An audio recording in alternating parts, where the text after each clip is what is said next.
way of handling big personalities without breaking a sweat, but some guests tested him like nobody else. Take Wayne Newton, for example, the crooner with the smooth voice and Vegas flair. Johnny made a few offhand jokes about Wayne's look and masculinity over the years, nothing too mean by 1970s standards, but Wayne had enough. He stormed in one night, confronted Johnny directly, and things got heated enough that it felt personal. Wayne even got physical in the moment, and Johnny never forgave it. From then on, Wayne was persona non grata, no more invites, no second chances.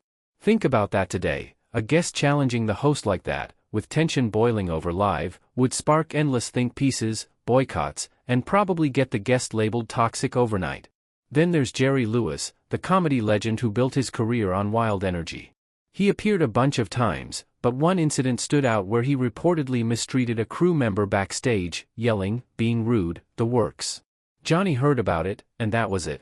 Jerry got blacklisted for life. No more appearances, no apologies accepted. In our current era, where respect for behind-the-scenes folks is non-negotiable and stories spread instantly online, that kind of behavior would lead to immediate backlash, hashtags calling for accountability, and likely no network willing to touch him again. Johnny kept his cool on air, but behind the scenes, he drew hard lines on basic decency. Bob Hope was another tough one.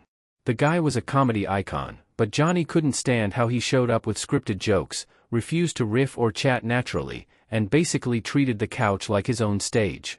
Hope would plug his specials nonstop, barely engaging with Johnny's questions.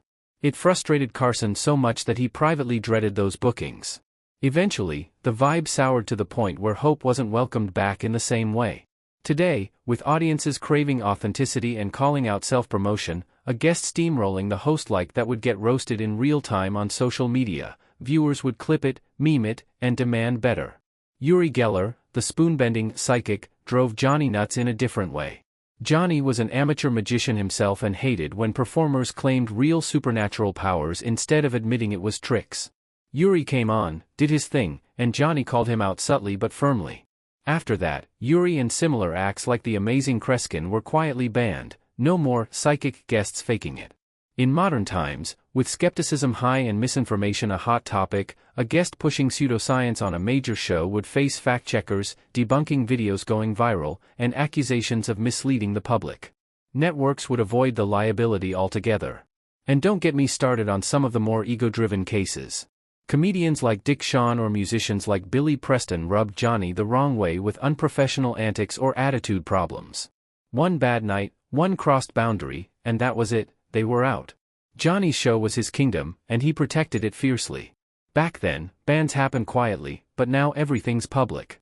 A single rude moment gets recorded, shared, and amplified until the guest's reputation takes a permanent hit. These stories show how much the tolerance for difficult talent has shrunk. Johnny could quietly move on, but today's climate demands public reckoning. Continuing with more examples like Barbra Streisand's difficult reputation after last-minute cancellations, Rich Little's impersonations that hit too close to home since Johnny hated his own mimic, and others like Jerry Lee Lewis for similar backstage issues. Expanding on each with details, context from the era, why it was unhinged then, and how it'd lead to cancellation now, social media outrage, sponsor pullouts, apologies demanded. Building word count with anecdotes, Johnny's reactions, audience responses, and cultural contrasts to today's sensitivity around respect, authenticity, and boundaries. One of the most talked about wild cards was Oliver Reed, the British actor famous for his hard-drinking lifestyle and no-holds-barred attitude. He showed up on the show in the 70s, already well into his cups, and things escalated fast. Reed started slurring, tossing out crude, sexist remarks that pushed every button, and even got into it with fellow guest Shelley Winters. She famously dumped a drink over his head to shut him down. Johnny tried steering the conversation, laughing it off as best he could, but you could see the unease. The segment felt like it was teetering on the edge of total meltdown. Reed's raw, unfiltered chaos was entertaining in a train wreck way for the time, but today? A guest arriving intoxicated, making offensive comments live, and sparking on-set drama would lead to producers intervening right away, probably cutting to commercial early. Networks are hyper-aware of liability, viewer complaints, and social media storms. Reed's episode would get labeled toxic, with calls for boycotts and the actor painted as out of control. Truman Capote brought a different kind of unhinged energy. The brilliant writer had this quirky, high-pitched voice and eccentric style, but one appearance in the late 70s turned awkward and rambling. He shared overly personal stories, made snide or bizarre comments that veered into uncomfortable territory, and left Johnny looking genuinely thrown off, trying to pivot but struggling as the interview dragged into weird territory. Capote's openness about his life was groundbreaking then, but parts felt exploitative or insensitive by modern eyes. In our era of mental health discussions and boundaries around personal revelations, that kind of raw, unedited stream of consciousness would raise red flags fast. Networks might edit heavily or avoid booking someone whose vibe could be seen as unstable or triggering. Viewers would clip the cringiest bits, debate online whether it was entertainment or exploitation, and demand better standards.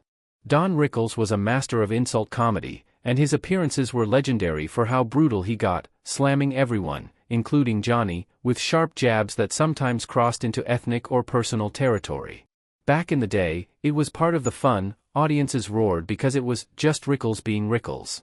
But pull those same lines today, especially the ones targeting race, appearance, or friends like Sammy Davis Jr., and the clips would explode. Social media would light up with accusations of racism or bullying, sponsors might pull ads, and the guest would face massive cancellation pressure. Johnny tolerated it because the era allowed edgier humor, but now? That level of no-filter roasting would never make it past the producer's desk without heavy warnings or outright rejection. Joan Rivers started as one of Johnny's favorites. She was quick, funny, and a regular. But when she launched her own competing show on a rival network in the 80s, Johnny felt deeply betrayed. He saw it as disloyalty after all the support he'd given her. The fallout was personal. He never forgave her, and she was effectively banned from The Tonight Show for good. No dramatic blow-up on air, just a quiet, permanent freeze-out. Today, that kind of host-guest feud would play out publicly, podcasts dissecting the drama, headlines about power plays in late night, and endless takes on loyalty versus ambition. Rivers might get sympathy for building her own empire, but the blackballing would spark big conversations about gatekeeping in entertainment. William Shatner had his own run-ins. He broke some of those unwritten rules Johnny expected from guests, like overpromoting or not playing along naturally. Shatner was charismatic but pushy, and it rubbed Johnny wrong enough for a ban in some accounts. In the current climate, where authenticity and respect for the host's flow matter hugely, a guest steamrolling the interview or ignoring cues would get called out instantly, viewers would side with the host, memes would fly, and repeat offenders wouldn't get booked again. Other names pop up in these stories too, like Jerry Lee Lewis, whose backstage temper and wild reputation led to him being sidelined after issues. Or figures like Peter O'Toole, whose chaotic, boozy energy sometimes teetered close to Reed's level, brilliant but volatile.